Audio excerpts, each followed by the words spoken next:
Now, having said that, the authorities have to strike a right balance between ensuring that the objectives of the policies are met while minimizing unintended consequences.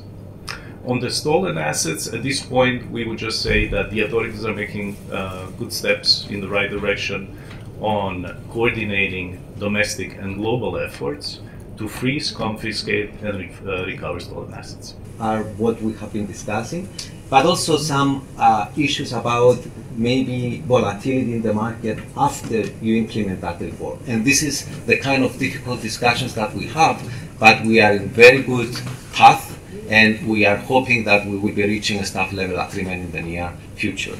On the NPL issues, let me invite Ivo. Yeah, here. Yeah, thanks a lot for your question. So, non-performing loans exert pressures on stability of the banking sector and also limit new loans to the healthy part of the economy. So, to deal with NPLs, the authorities are making efforts to... Indeed, over the last year or so, we have been seeing that revenues to GDP have not done very well. And part of it is because of the almost continuous shocks that Bangladesh endured, right? At the beginning, it was the external shocks, then it's the uprising, and then the transition to where we are today. But what I want to say there is that our assessment that for the future, not only for now, which is very challenging, but for the future, and I have in mind here graduation of Bangladesh from the LDC status to becoming a low-end emerging market. I think that ambition needs to come along with higher levels of high ratios. Second, on flexibility, which will come of the exchange rate. And a third area, which is not a strict priority of this review, but a priority for the country and for the reviews to come, which is banking sector.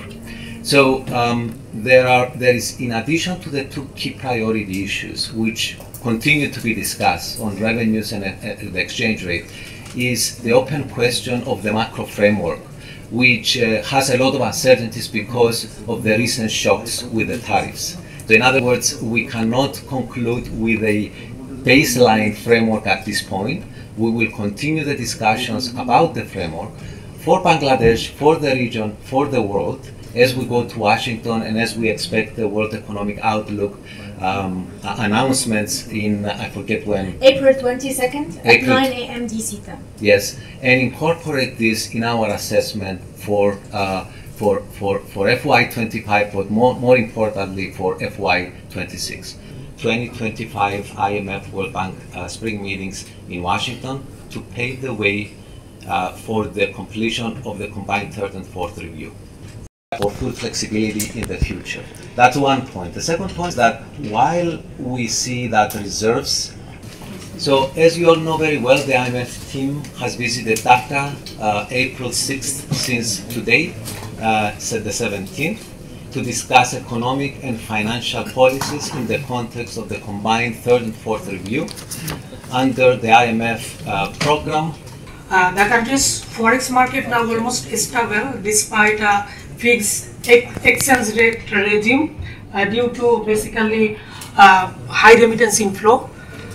And based on this financing gap, we make an assessment of these targets. And we are in continuous discussions, every review, where these targets are. For example, on the NIR target, on the reserves target, we are very mindful that sometimes the authorities, even though they do the best they cannot reach some of our targets that we place. However, we always want to push, and the governor knows this very well. We want to see accumulation of the reserves, but we continue to be mindful of what is reality and what the authorities can achieve. I don't know, Sokyun, if you wanted to come in on the... Yes, basically our target is a function of actually the policy recommendation and then the external environment.